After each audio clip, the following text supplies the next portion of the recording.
Hey guys, welcome back to the channel. Today what we're going to talk about today is self-defense knives.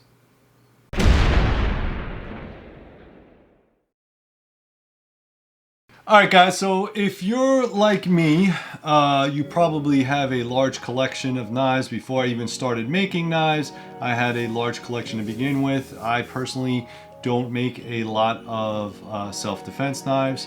What I mean by self-defense is not combat knives. I mean that's something that you carry every day if you are in a state where you can't carry a gun or you don't have a gun. And primarily what I would like to stick to is fixed blades. I think fixed blades in a small compact version is probably going to be a little bit faster on the draw, a little bit better for you in a position where you're just not able to get to the knife and flip it open and then use it. It's been proven that a fixed blade is going to be a little bit faster for you to save your life. Now, again, what I need you guys to understand is that all these blades that are here are my collection. I personally bought. I purchased them from Amazon. I will have links to all these things down below. These are all fantastic knife makers. I have nothing against them. They're not giving me this stuff to review. I just wanted to talk a little bit about fixed blade options, and self-defense seems to be a pretty good thing to talk about, so that's what we're going to do. If you have any comments, make sure you put it down below. Also, make sure that you like, subscribe, share, do all that good stuff. It really helps us, helps the channel. Get on the mailing list, and also make sure, if you want, become a Patreon member. It only costs you $1 a month. But what I'm going to do now is, because we have a lot of blades to get through, is I'm going to bring the camera down and we're going to talk about all the blades that we have here. So stay tuned. Alright guys, so as you can see, we have a plethora of blades right here. Some of the blades I'm going to go over is mostly by the use and design. Do you want this knife to actually be more of a utility blade? So let's talk about something like this. Okay, this is more of what I would consider a utility blade, something that's very thin. It can be used for not only self-defense, but you can use it to cut open boxes and use it to, I don't know, make some traps or wood or something like that. This is Topps FDX66, very, very thin stock, and it comes with an awesome, outstanding sheath. You can get that online at Amazon, and it's pretty neat. I do like the fact that you can stick your finger in here to pull it out, and it has multiple options to move this around, so that's cool. This is from Cold Steel. Cold Steel, this is more of a neck knife. This is one of their mini tacks. It comes in different designs. This happens to be a clip point. But again, as well as a self-defense knife, you can use this as a utility blade. So I like that option. The only thing I don't like here is like the sheath is really too big for this knife. I can't really, it's a little bit difficult to get my whole hand around there. It's almost like half a hand, all right? So thank you, Cold Steel, but we got to do a little bit better there. This is one of my favorites. This is CRKT. CRKT makes the Spew. It's a really nice Warncliffe style. The only thing here is that it's so thin and so small. It actually comes with a little key fob, a little fob at the end there to help hold on to this knife. But man, I wore this thing for months and it worked great, because this is exactly 1.5 inch belt loop. That's exactly what that is. You can use it with a neck lanyard, but it comes with this as well. And I gotta tell you, this thing is so light you don't even know it's there. But again, great utility blade, and you could also be using it for a self-defense. SE Knives makes two great, fantastic products. More than two, I should say. This is the Azula 2. The Azula 2, this is in tan. It does have a handle, and it also comes without a handle. So you decide which one you like better. This is going to be a lot lighter. They both come out of the box razor sharp. You're looking at less than 3 inches. That's about a 2-inch blade right there. But as far as utility goes, you can't really beat this. This is a fantastic overall knife, but you can also use it for self-defense. I would recommend, if you're going to use it for self-defense, get the handle on there. Again, it makes sense to have as much purchase on that handle as possible, and I do like that I can get my whole entire palm on there with it inside the sheath. Again, neck knife option, and also you can use it as a belt clip as well, so that's cool. A couple different things that we're going to talk about. Oh, the push daggers. You guys cannot go wrong with a push dagger. In my opinion, if you don't want any utility knife whatsoever, I would recommend push daggers. Push daggers in some states are illegal because it's considered a dagger, but if you can get one, definitely get one. Highly recommended. What's great about this is that your hand actually fits inside the handle itself. They also call these T knives, obviously because it looks like a T, sharpened on both sides. But here, if you hold it like this, there's almost no way, unless you get cut on the wrist or lose some fingers, that you can let go of this knife. So highly dangerous, but it works very well. This is Cold Steel. Here's another one from Cold Steel. If your state doesn't allow you to have double-edged, this is a single-edged version of it, and I think this is called, yes, the Safekeeper 3. Safekeeper 3, again, excellent blade, really well done Cold Steel. So I'm a big fan of push daggers. If you can find these, pick them up because they go very, very quickly. They usually get snapped out real quick, all right? Some other fine blades that we're going to talk about here is, let me talk about Karambit. So Karambit or Karambit styles, typically seen with this type of loop at the back of the knife. Very deadly, very dangerous. I'm not familiar with how to use that, only other than to pull it out and to use it in a backhand motion kind of thing. Now this is Cold Steel's Tiger Stripe or Tiger Claw. Probably one of the cheapest, or I should say more affordable Karambits that you can get. It has almost a 4-inch blade or 4+ blade. This thing is huge. What's great about this is the price, the comfortability, and if you can actually look here, it does have this nice rubber handle, rubber molded handle, and a place for you to put your thumb, which is kind of nice. Also, with this large blade style, it's really not that heavy for what it is, okay? Secure X sheath, it works very well. I've carried this quite a few times. It just seems a little bit too big, but again, this is kind of like a one-stop shop. You're not really cutting firewood or making tinder bundles with any of this stuff, all right? It's basically a knife used for self-defense at this era, okay? Tops makes really nice ones as well. This is the Devil's Claw, a little bit more expensive. Again, notice the ring at the end. I've carried this before as well. Really nice. It's definitely smaller than Cold Steel's, but 1095, maybe 3/16 inch thick. Again, because it doesn't have such a pronounced curve to it, you could use it for other tasks as well. The sheath on it is outstanding. It fits, everything works very well with the Tops Devil's Claw 2. Tops also makes a cheaper version. It's a Karambit, but it's more of a poker. It's called Tops Poker. It's super tiny. You could still use it to defend yourself if you want. It's like a 2-inch blade. A little bit goofy kind of looking if you ask me, but it definitely gets the job done. It's small, it's lightweight, and it's affordable. So those are like the kind of the Karambit styles that I have. There's tons of them out there. You decide which one you like. As far as holes in the handles themselves, this is called the Colonel. They don't make the Colonel blade anymore. What I had done is I sharpened the back edge. I highly recommend, if you have one of these knives, don't touch it, leave it alone.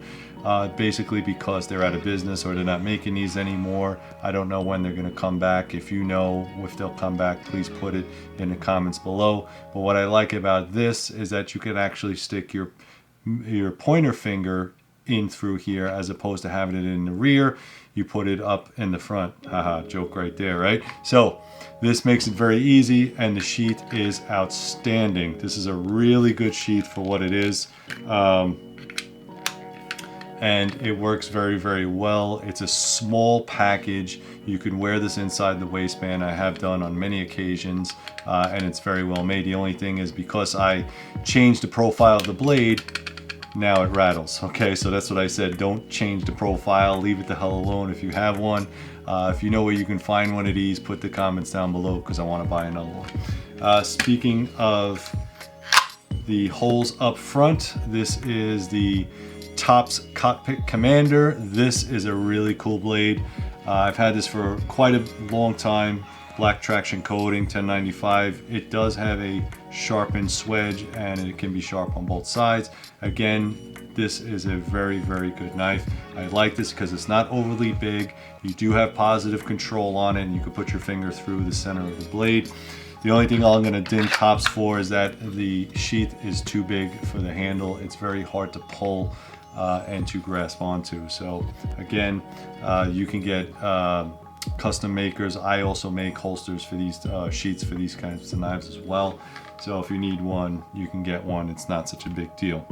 All right, so the next style of blade I'm going to talk to you about is the TDI style, and also what they call like the bent elbow or gun grip, if you will. So ideally, what it means is the knife itself comes this way and then drops in an L configuration. This is TDI. TDI was well known for like a law enforcement type knife. Somebody's trying to fight you, and what you'll do is you'll take this out of your gun belt and defend him off if he's trying to grab your gun. So you can get him in this style, which is the Tanto style. I also have it in the regular with no serrations. This is the original right here. You can see the original is way smaller than the secondary style or the big brother. Okay, it just depends on what size blade that you want to go to. Also, they have them in what's called, I think they call this one the Investigator, obviously following that police theme. It's super small. It's getting smaller and smaller. Okay, not bad. It's kind of cool, but it's, you know, it's getting to the point where you could almost not hold on to it. So to each his own. The blade size is exactly the same. You just decide what handle size you want. The big problem with these was the sheets are kind of goofy. They don't always fit correctly because they are injected molded, one size fits most kind of thing. They don't always work well. I will say you have to kind of work them in a little bit, and then they start to work. Also, you're going to get a lot of them with this MOLLE strapping in the back. That's fine, but if you're not going to use MOLLE, get some belt clips, aftermarket belt clips, and put them on there. Hinderer also jumped in, and this is one of my favorites. This is the Hinderer design. You could probably still get these. They're a little bit more expensive because of the name. And it changes the handle style a little bit, and this one actually comes with a lock. So this is a mechanical lock that's on there. Really cool. Again, you don't need a lock. I think the lock is probably a hindrance, you know, play on words there, but you don't need a lock for this, especially if it's a life and death situation. You don't want to be fiddling around with locks. All right, it's not a gun. You just want to get it out and use it. They also made, TDI also made a folding style knife. I thought that was kind of neat. It's cool. You can use it for utility tasks, but it only opens 1/4 of the way, 3/4 of the way. So, okay, it's cool. If you want that, it's very well done. Also, they made a very tiny little neck knife thingy. This is so small, it's not even worth purchasing. I'm giving you the truth here. It's so small, it's actually smaller than the smallest TDI design thing. It's just not worth it. But if you want it, go ahead and get it. The elbow knife or bent style knife, I think it's better because it actually fits your hand better. It fits your wrists. Tops actually came out with one which is really nice. This is the Devil's Elbow. This is an outstanding blade. I do like it. It fits my hands. They have one that's actually smaller and only has the 2 holes in it. But jipping on the back, jipping on the front, I mean, really, really easy to hold on to.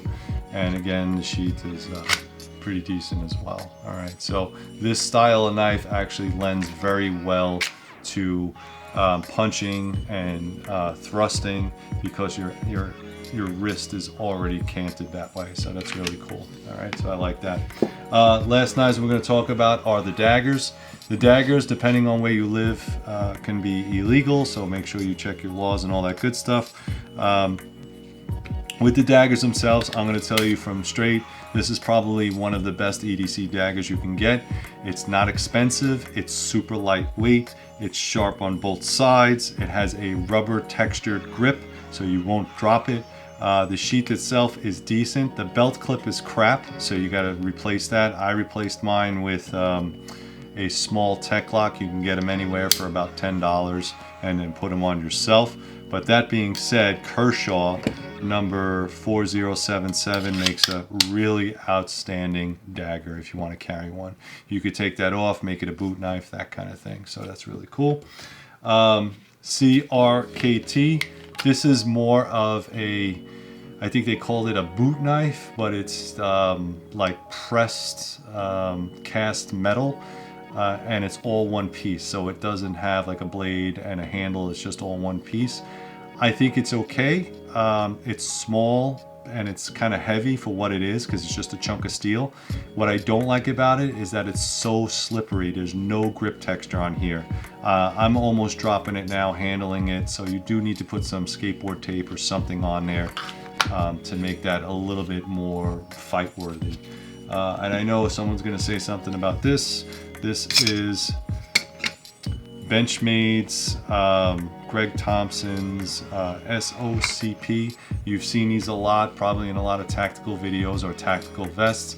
It looks like a very deadly letter opener, and it is. The blade itself is about 3 inches, sharp on both sides, but you're paying over $100 for something that's basically 440 steel coated. It just looks like a really sharp letter opener. I wouldn't want to get stabbed by it or a letter opener, but again, you know, you decide what you want to do. It does have that nice ring on there. Again, this is very, very thin, so when you deploy it, it actually sticks out, so where you can put your thumb or forefinger in there and then try to grab it and use it in that fashion. Also, the sheath is very, very well made. This metal spring clip will hold on to your pocket, so if you wanted to put it in the off side of your pocket, pants pocket, you can do that. You can get it out really quickly, and it's super lightweight, but again, you're paying a premium for Benchmade. Okay, so you decide what you want to do there. Just another mention, these are plastic knives. Plastic knives within the last year or so have gotten a bad rap. I don't know. A lot of governors decided that they were a no-go. So you have to have some type of metal thing on it so it won't pass a metal detector. Whatever, okay, great, no problem. The thing about these is that they're extremely cheap, but they are sharp and they are very, very deadly. So don't be fooled because you see a piece of hard polymer that it's not deadly. They also sell these like G10 or any type of hard plastic that cannot be detected by metal detectors. You can make a sheath for these. Again, check your state laws. This is Cold Steel's. Cold Steel has like 3 or 4 pretty decent ones, and it does come with serrations. This will cut you, it will hurt you, and you can use this without a doubt. It doesn't come with a sheath, so I just cut the rubber cap on there so I don't hurt myself. Last honorable mention, and this is basically one of the things that, if you are not somebody that's a knife fighter or somebody that takes Kali martial arts, or that is very well versed in street fighting, or at least you know, martial arts with knives, these type of knives where the blade is on top and not on the bottom, you have to train a lot with them. I know Clinch Pick and a whole bunch of other street fighters came up with these blades. These are very cool blades, don't get me wrong, but the problem is that most people, myself included, decide that the blade is on this side and not on the reverse side. So the reverse side blade has to be practiced, has to be trained with. Otherwise, you're just defeating the purpose of defending yourself. Again, if you take it out and use it as a stabber, that's fine. But if you're trying to make cuts on the wrong end, you're going to be there quite some time, and it kind of defeats the purpose. So the reverse style blade, really cool. Make sure you train with it. This is Tops. This is called the Unzipper. Tops always makes good stuff. That's why you see a lot of Tops blades out here. All right, so let me pull you back up top and we'll finish up. All right, guys, that's pretty much it. Like I said, I hope you liked the collection. I will be putting all the links down below so you can go ahead and purchase all these. If you would like an awesome handmade outdoor knife, you can purchase one from me. I really appreciate it. Go to 3riverblades.com. I'll put the links down below. Check out all the affiliate links for all this gear and all that stuff. Get on the mailing list, please. Get on the mailing list if you want to get discount codes, because I'm not sending them anywhere else. Become a Patreon member. It only costs you $1 a month, guys. $1 a month. And what I do is I upload these videos early for all my Patreon members. So for $1 a month, you get to watch all the content as soon as it comes out. So that's completely up to you. Please like, subscribe, share, check out all these little video box links for more content. And as always, guys, please stay safe.